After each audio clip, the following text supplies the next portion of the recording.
good morning, everybody, or good afternoon, again, depending on where in the world you are. To kind of talk about the context and to look at the impact of facades on global energy consumption. The built environment is a common statistic. The built environment represents or is responsible for around just short of 40% of total global energy consumption. And commercial buildings would represent around 19% of that. And if you think that the facade, the part that the facade really is that primary moderator between your interior and your exterior environment. So it has a large part to play in that. It's in excess of 50% in terms of the impact. And if you kind of context that back, you can say that the facade will impact around 10% of total global energy consumption. On a global basis.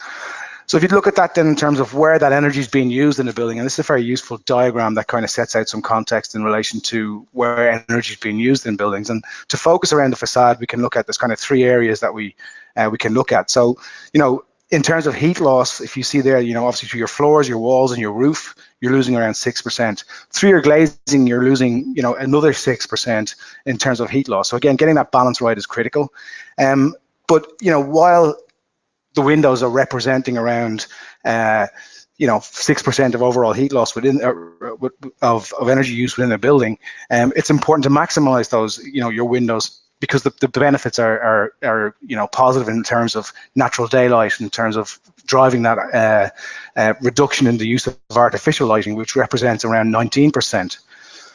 Similarly, the facade, if you look at your comfort cooling and your mechanical heating and ventilation, that represents around 26% of the overall use of energy within buildings. So that's a kind of you can see there where the facade is influencing all those kind of characteristics, and represents around 57% of total energy use within the building. So if you look at those individually in terms of heat loss and what those kind of characteristics, what's the important components within that. So when you're looking at thermal performance, you're primarily looking at the selection of components to ensure that the materials are of low conductivity to reduce the heat transfer and meet elemental performance codes in order to maximize, for example, beneficial glazing, but also considering geometry. And we'll talk a little bit more about that as we go through the presentation. I mentioned this idea of maximizing the positive benefits of glazing, and natural daylight obviously having being one of those. But what you're trying to do is maximize glazing to transmit as much natural light into a building. But also then you got to consider how you control glare and how you distribute that natural light within the building appropriately. In terms of heat gain, again, what you're trying to do is you're maximizing your passive solar heat gain. And to minimize your heating loads, which is responsible for around 16% of energy use in buildings. But at the same time, you're trying to minimize overheating to reduce cooling loads, which represents around 10%. But all these things considered, from the earliest point within the design process, these passive measures will have a massive impact in terms of energy consumption, and that will significantly contribute towards net zero energy buildings. But actually, what is also important within that, it will actually create more comfortable buildings for its occupants. So we start looking at the kind of those three characteristics that we've just described, and we look at thermal performance. And there's a nice example here of two similar building types. Just one is narrow plan, one is deep plan. They have the same thermal values. They have equal percentage glazing. And when we did an exercise whereby we looked at the energy calculation, there was around a 10% difference between the total energy consumption in each building. And a large part of that was driven to based on those heat loss characteristics that we showed. So again, the importance of understanding the impact and the geometry. And again, this is kind of going back to that early stage design piece where you're looking at, various different geometries, alternate geometries. And then obviously, that will obviously feed back into the overall thermal performance of a building. I think most people are familiar with the elemental heat loss. So most building regulations or local codes have prescriptive requirements for the maximum allowable R and U values for building envelope components, such as roof, floors, walls. And again, in some instances, you'll see certain codes will have limitations in terms of the maximum amount of glazing allowed. Some codes have provide prescriptive guidance in relation to the maximum overall thermal performance of the building. we tend to look at this, the maximum overall thermal performance, using a method called the overall heat loss method, which was, a method that really looks at the volume of the building as a ratio to the area of heat loss surfaces. And what it's trying to do is, again, it's understanding the volume in terms of it provides guidance in terms of, how the volume will impact on the overall performance of the building. There is a calculation method there that looks at how you calculate that as to figure the ratio of volume to envelope. And once you've established an overall heat loss method, using the overall heat loss method, you might have established an overall performance level, or you might have a guidance within the code that suggests what that should be. The maximum allowable U value, in this instance, we'll say is 0.15 BTUs per hour per square foot Fahrenheit. And that was established with the overall heat loss method. Now, here, this particular diagram looks at the U value of the wall to my left and the U value of the glazing to the right. And then if we take some examples where the U value of the glazing is 0.37 and the wall is 0.047, you can start to establish kind of a pattern based on that. And if you look at the three options, with better increasing or improving the performance of the elements as you go through it, and how that impacts on the overall glass to wall ratio, you can use those, that diagram to say, for example, if you go to that 0.15, and you look at that first option there where, effectively by using poorly performing elements in terms of glass and wall, you're going to limit yourself to 32% glazing.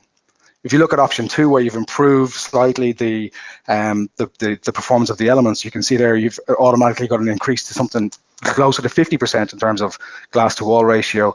And then where you've got that kind of higher performing elements within the facade, you can see there you can reach up to 70%. And again, there is wriggle room within these kind of options to go even better and increase your glass to wall ratio. So from a thermal perspective, you do have the option to kind of grow and increase the glass to wall ratio. But again, those considerations need to be made at that early stage in the process. When we look at natural daylight, we tend to look at those kind of really early in the process. We look at design daylight factors. And what design daylight factors are, they're a percentage of the external illuminance levels that are measured internally on the working plane. And the kind of things that influence those would be, the obvious one in terms of the ratio, the amount of glass and the ratio of the glazing to the surfaces within the room. So you can see there in that diagram, as you start to increase the ratio of glazing, you'll start to improve your natural daylight. Similarly, with what will also help with the distribution of the glass is, maximizing your visible sky angle. So that means two things. That means maximizing the location of your head height to ensure that your depth of daylight penetration is maximized at that particular point, but also that consideration when you're using shading. So you might introduce a shading device in order to reduce your heat gain, but you've got to be conscious that that will have an impact on design daylight factors. So again, that spread of daylight internally. The other consideration is the glazing type. Now, again, when you look at different glass types and you look at the visible light transmittance, or commonly known as the VLT, and that's the amount of light that can be, I suppose, absorbed by the glass and reduced into the space. So if you have a glazing type that has a high VLT of around 0.7, 0.8, and that's typically a percentage, and you're allowing for 0.7% of the light being that's shining on the window into the building, you get a better performance in respect of that. In terms of guidelines, design daylight factor should be a minimum of 2%. Anything below that, and you're into a kind of a dark space. The optimal is around 5%, and anything over 5%, and this is a term I love, and I think it's described in ASHRAE and SIBSE over the side of the pond. Anything over 5% is what they call cheerfully daylit. But when you start pushing up to 10% and beyond, you've got to be aware that there could be glare issues. There are a few rules of thumb in relation to daylight factor and the depth of penetration. So typically what you're looking at is the depth of penetration 2.5 times the height of your window. When you look at the variation, if you look at this particular line here, where you're talking about a 30% glazing ratio, you can see how that light distributes it reduces in terms of daylight factor as you go further into the building. If you've got a 65% ratio, you can see here you're getting quite significant higher value. So if we look at that 5%, which is your optimal, you're getting 5% design daylight factor around 4 meters into the building based on a 65% glazing ratio, and only just over 1.5 meters when you have a 30% glazing ratio. You know, we talk a lot about daylight, and again, when what you're trying to do is encourage the maximum amount of glass to maximize your daylighting in a space. But when you maximize glass, you do have concerns or considerations in relation to passive solar heat gain. In that instance, what you're trying to do is you're trying to control the heat gain, not to overheat the building, but maximize your heat gain to minimize your heating loads, which we talked about earlier on being 16%.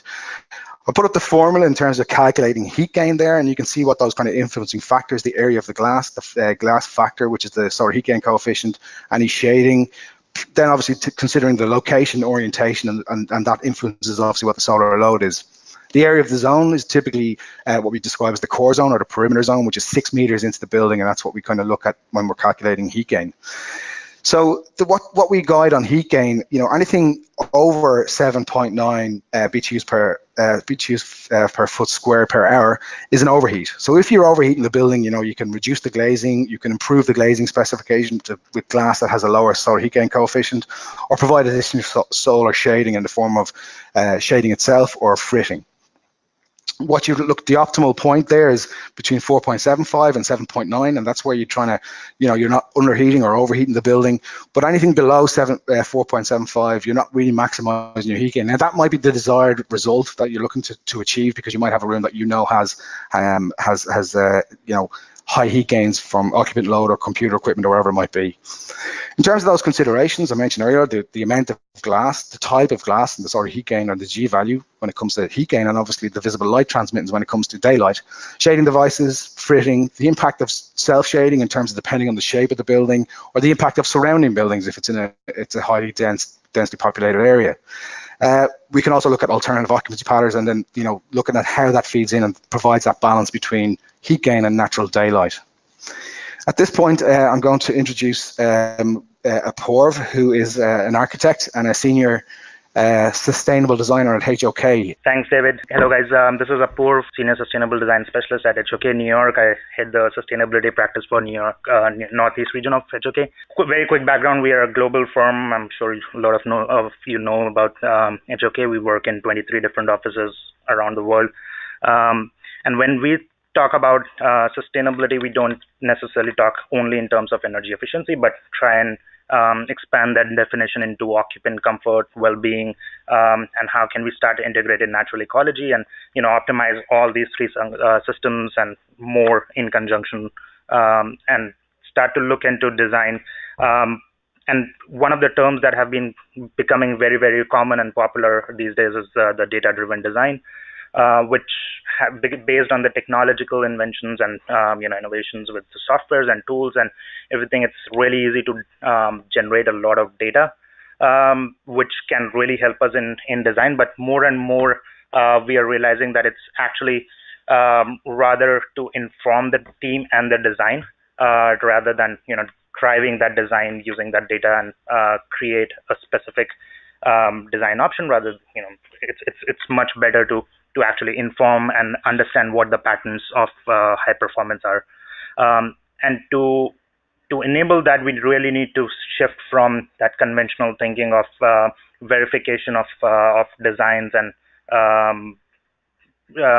design options and iterations later on in the process, and try and push them as early as possible in the design process, as early as during the concept stage, so that, again, as I said, we can recognize some of these patterns which help us understand where the biggest impact could be for the design for the building that we are building. And also, we don't spend unnecessary time arguing about things that really don't matter. So glazing ratios matter. They matter more than insulation. For example, for a project, we don't necessarily you know, keep arguing about adding insulation. And one of the examples, and a lot of things that Dave already talked about, you'll see in these examples. I'll go through two examples of projects that we've done in the New York office. So, for example, this building is a laboratory building in Pennsylvania, cold climate.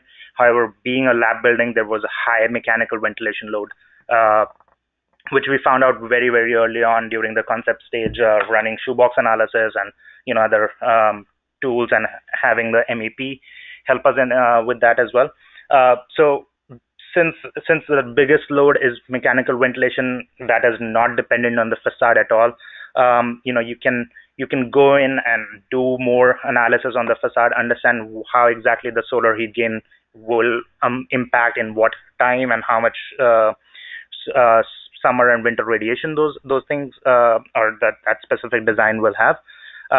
But eventually, when we start understanding and going in deeper into the specific options, we realize that, hey, the massing and the orientation or even the facade optimization studies were not necessarily or did not have a bigger impact compared to what the mechanical ventilation systems or mechanical systems were having, right? So we went through these iterations, and it's yes, 7.3% reduction in EUI could be a bigger factor, but if you start looking at the cost with triple glass and 2 feet deep horizontal shades and probably even more, the ROI becomes a question, and you need to start optimizing both in terms of performance as well as in cost.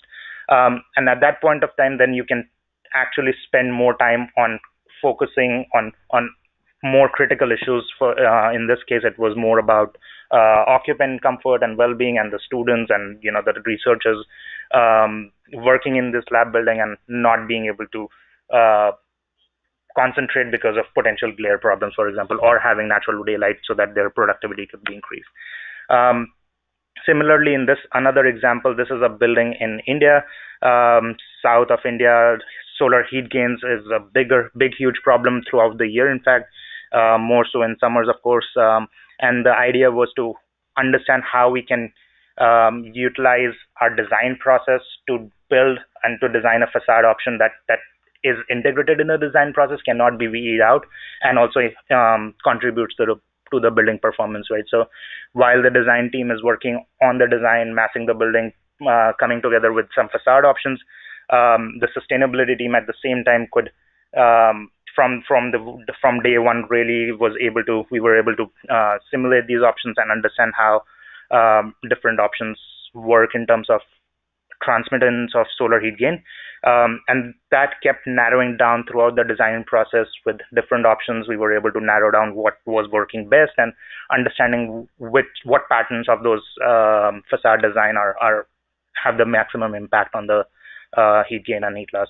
And then finally, having one option, helped us to go deeper into this option and start understanding how we can utilize that data now to really, as I said, we can use that data to drive the design. In this case, the designer who was working on this, he was well aware of various systems and how heat gain and heat loss can work, and how does the shading work in conjunction. So we started panelizing this whole thing into 10 different options, for example, into different buckets, and then devices, created a system of shading devices, which basically takes a triangle shape and modulates it into 10 different panels, from a deeper shade, a fin shape, to a more flat panel that actually blocks the window and reduces the window to wall ratio. Divided that, as I said, into 10 panels, and kind of intuitively replace them on the facade. So if you remember, the lower right corner of the facade did not have as much solar heat gain because of another context building providing a mutual shading. It could be more more window to wall ratio with like just vertical fins, whereas on the top, where there's more and more direct sun falling, we reduce the window to wall ratio, which had the maximum impact. So studies like these become very critical during the process of the design, and helps systems like these, or shading systems and facade options and other building design options to be well integrated within the design, which now it's no longer an additional part or component of the design, but it is the design, right? So the client cannot necessarily be, hey, we don't have additional budget for these shades and stuff like that. Interesting things came out of this project where once you start changing the orientation, you could understand that patterns of similar panels could be interchangeable or were interchangeable. So for example, if you notice the south side is what I showed, but on the east side, which is the perpendicular side, the whole shading system is reversed, right? Because on that orientation, we found out as we were doing all these studies, we found out that the deeper shade versus the flatter panel didn't have a significant difference in the impact. So you could technically reverse it and make the design more exciting or interactive. And so that whole study, that whole jig that we did resulted in an annual incident or reduction in the annual incident radiation of about 31, 32%, which was, again, as I said, Chennai in India, the solar heat gain was a big, huge component of the energy pie, and 31% is a huge drop by just adding those shades. Could there be a better system? Absolutely. Was this working in our favor? Yes, it did, because that was the whole design language that we had proposed to the client, and they, it was the idea that we sold. And so that solar heat gain, you can see throughout the year, there was significant drop in the red bars on the top chart are basically the total solar heat gain for the building with the shades, and the blue is without the shades. So throughout the year, you are able to drop the solar heat gain, because of which, believe it or not, there is a cooling load it's a commercial office building, so there was a cooling required throughout the year, and we dropped that cooling load as well, which resulted in a EUI reduction of almost 12.4%. And so what we are looking at as a practice in HOK and as an industry is having more of these softwares and these tools that can help different stakeholders, the design team, the consultants, the MEP consultants, the sustainability consultants, all work in parallel and in conjunction with each other, because it's we need to really break away from that mindset of design team working in isolation, then passing the model on to the energy modeler, the mechanical engineering team passing the drawings to the energy modeler, the modeler creating those models and getting those results back. It leads in a wastage of time. It is not a communication intensive process, which is, those two things are really, really important for any high performance building design. And at the same time, we need to be cognizant, and we need to realize the importance and and the limitations of the tools that we are talking about. There is no energy model till date which, without being properly calibrated, can get you an accurate energy use numbers, for example. But what all of the tools are strong are to do a comparative analysis and understand those patterns of impact. And so, Finistra Pro, I think, is one of the tools which can help us in very early on in the design process to understand where some of those biggest impacts and critical things are. And I'm going to pass it back to David to talk more about the software specifically. Thanks, Apoorv. Yeah, I think there's a couple of interesting things there too that are worth of note. Obviously, and I touched on it earlier on.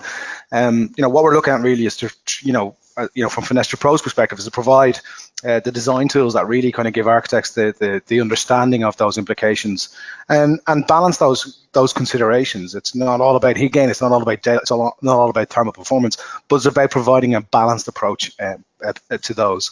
And I think what other thing I found quite interesting there was, is that how Apoorv described that shift from performance validation, post design, and effectively, that redesign loop when the engineer kind of comes on board and says, okay, look, you've got too much glass, or you need shading, or whatever it might be, and how that fits into the, how that impacts in terms of the design process. And that shift from performance validation to integrated considerations from the early stage in the design is where Finestra Pro is very much focused on. And what what Fenestra Pro is, it's and Fenestra Pro for Revit, we're a plugin for Revit. It's a facade design software that seamlessly works within the BIM workflow to guide building designers to design better performing, more energy efficient buildings from that earliest point in the design process. It's different to some of the analysis tools that you see out there that will give you an energy use at the end of the process or during the process in some instances. And what it does, it guides designers to design those more energy efficient buildings from the get-go. We've been lucky enough to get some great customers, including HOK, but also AECOM, HKS, Gensler, SOM, Page, and they're all using Fenestra Pro at the moment. And again, we focus on those three characteristics that we discussed, that I described earlier on. So from a thermal performance point of view, we help set the overall performance of the building. We can demonstrate compliance with local codes in relation to that elemental performance. We can prescribe what that glass to wall ratio is using that method I talked about earlier. And we also, a big part of this, and I don't know whether it had become clear from what I was describing earlier on, but, glazing specification is actually, one of the key things to better performing facades from all three perspectives, including thermal. Fenestra Pro also provides guidance in relation to design daylight factor and considers the implications of shading, highlights potential glare issues, and selects the most appropriate glass specification. And simultaneously balances that kind of passive solar heat gain to provide monthly and annual average heat loads for the entire facade or for surfaces related to spaces and rooms within the building. Fenestra Pro can help define the optimal distribution. So, you can use the thermal performance considerations to drive the glass to wall ratio, but where's the best place to put that glass? And I think Apoorv touched on, as he described that particular project in India, in terms of, reducing your glass to wall ratio higher up the building or lower down the building, depending on what was required based on the orientation, based on the impact of surrounding buildings. And we also look at those considerations in relation to shading, be it self-shading from the building itself, be it shading from surrounding buildings, or be it the use of shading devices, be it, louvers or canopies. And again, back to that, appropriate selection of glass. Within Fenestra Pro, as I mentioned earlier on, Fenestra Pro is a plugin for Autodesk's Revit. We can automatically generate the optimal design solution based on performance within the building model and provide detailed performance specification. In addition to that, we can provide customized and produce graphical data to support. So again, there's a lot of information that and sometimes it can be information overload, but we have, within our tools, we have ways of actually managing that data and, enabling you to present that to your client, and as kind of Apoorv touched on. And we're supporting now multiple model formats, including Rhino, and that's through our the Fenestra Pro online platform. We talked about this shift from performance validation post-design into integrated considerations from early in the design. And by doing that, you're eliminating a significant amount of redesign at that late stage. And that has a huge impact in terms of costs, in terms of time being spent on redesigning projects. But actually what we've seen with our clients is that Fenestra Pro enables architects to kind of maintain control over the aesthetic and gives them an understanding of the implications of their design decisions from that earliest point in the design process. We look to review compliance from the early stage in terms of mapping things like elemental or overall performance with your model. And the key thing for us is that Fenestra Pro is actually easy to use. And because it's within the workflow, again, you're getting that real-time feedback. And what I suppose our licensing model is designed to give everybody within the design team access to it. So rather than, having a specialist, being the kind of go-to guy or girl on the on energy performance, that it's integrated into the workflow. And that's where we've seen the most successful adoption of Fenestra Pro with the likes of Gensler and AECOM, and whereby it's integrated within their workflows and it becomes part of their design process. At its very simplest level, Fenestra Pro is a dashboard within Revit that gives you information in terms of your percentage glass, your U value for your facade or for your overall building, the solar loads, and daylighting. It provides more detailed information in relation to those solar loads and daylight values on a facade by facade or surface by surface or room by room. It can go as granular as you want it to. But then it's a case of how you can kind of navigate through your your various facades and surfaces, and understand where you're getting issues in relation to glass specification, for example, and the percentage glazing and so on. As I said, it operates within Revit, and you can see there how it reads and writes to and from the model in real time. And it drives the Revit model in terms of actually the specification of the glass. So using the application of glass types within Fenestra Pro, you can apply it directly to the model and change the analytical properties for the, in this case, you can see where the glass has been, the glass performance specification is being changed. And I mentioned, again, this idea of the data-driven design. We're just about to launch our web platform, which will, once you hook up to the platform from Fenestra Pro, you'll be able to generate various different types of charts and graphs and information that you can use to produce, a report in terms of a PDF that might have various different types of information. And again, these are customizable, and you'll see it in my demonstration as we go through this. We've just recently launched Fenestra Pro Link, which is currently available in beta with Fenestra Pro for Revit. Fenestra Pro Link is basically a database of glazing types that you can search and filter based on performance characteristics, such as, say, for example, U value, solar heat gain coefficient, visible light transmittance, and select that optimal glass for your project and apply that back directly into the Revit model. Fenestra Pro Premium is our suite. So again, we have the full functionality of Fenestra Pro for Revit and Link with multiple users, for 10 users with 3 seats. Full training and support is available. We provide access to our platform for the use with Rhino models. And one of the things that we're just about to launch is our toolkit for component quantity takeoff and performance information. So again, we've been working very closely with some of our customers, the likes of SOM, in terms of how we extract information or relevant information and present that, typically in Excel, but also within the HTML platform. To give you an idea, and I hope this works okay, I've got a video here that's, I think it's a 2 or 3 minute video, just to kind of give you an indication of how Fenestra Pro works. You'll see here where, there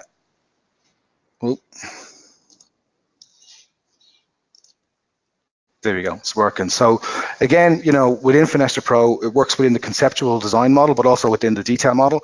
And within there, you can actually set those kind of standards and codes within Fenestra Pro, and then we can map to those codes to make sure and provide information in terms of compliance. So you'll see here in the conceptual model, where we're very early stage, we have a building that has a certain glass percentage. You can use Fenestra Pro then to drive that glass percentage and then look at what those heat gains are and so on. Within that, then you can navigate through your different facades or surfaces, and then you can look at, in this case, we're going to optimally distribute the glass, and that you see that equalizes the heat gain on every facade. You can then change the glass type and add different glass types to start to control and how you manage your heat gain. You'll see here where it's been reduced quite dramatically. And you can go into a kind of a facade on a facade by facade basis and look at then the impact of shading. And you see here, once you apply a shading, it'll automatically generate in the model and it'll show the implications. And in this case, where we're using a shading device to reduce your heat gain, it also has a negative impact on your daylighting. So in real time, you can get that feedback and understanding of what that those design criteria. When you move into the detail model, obviously the difference between the detail model and the conceptual model is that the detail model, the information is actually stored within Revit. Those analytical properties that drives what those heat gains and thermal performance values are actually within the model. And Fenestra Pro then can automatically generate, in this instance, it's generating windows based on the target solar load and a rough configuration of the window. And once you're happy with how that looks, you can hit apply and it applies it to the window. So you're actually using Fenestra Pro to drive and generate the facade. And then when you get into the kind of use of Link, whereby you can start to kind of search based on, sort of heat gain coefficient, visible light transmittance, and, it'll highlight what glass you can use for this particular project. You can select that. And when you select that, then you can write it directly back to the model, where Fenestra Pro will pick up those changes. And obviously, you'll see where that particular glass type has reduced the heat gains quite significantly on a lot of the facades. Within that as well, you can also generate that HTML file that I talked about. And again, this is just a web-based platform whereby you can customize your own charts. You can use columns or lines. You can look at on a facade by facade or surface by surface, orientation by orientation basis. You'll see where the heat gains are. You can look at that as compared to your the area of glass and so on. And once you generate those kind of that information within the web platform, you can then use that information to be extracted and create PDF reports that you can customize to your own way of being, and that will kind of that starts to kind of feed information based on your multiple design options, for example, as you do that. I mentioned earlier on the suite that we have. So Fenestra Pro for Revit is the add-in for Revit. It's typically a desktop suite that will give you access to Fenestra Pro, and that ability to read and write directly from your model. Fenestra Pro Link is the database of facade components and how they affect and indications of how they affect performance, again in a desktop suite. And then we have Fenestra Pro Premium, which has all functionality of Fenestra Pro and for Revit and Fenestra Pro Link. It's for 10 users with 3 licensed seats, so 3 concurrent uses. And again, you can see how there you can extract the information and work through it on that basis.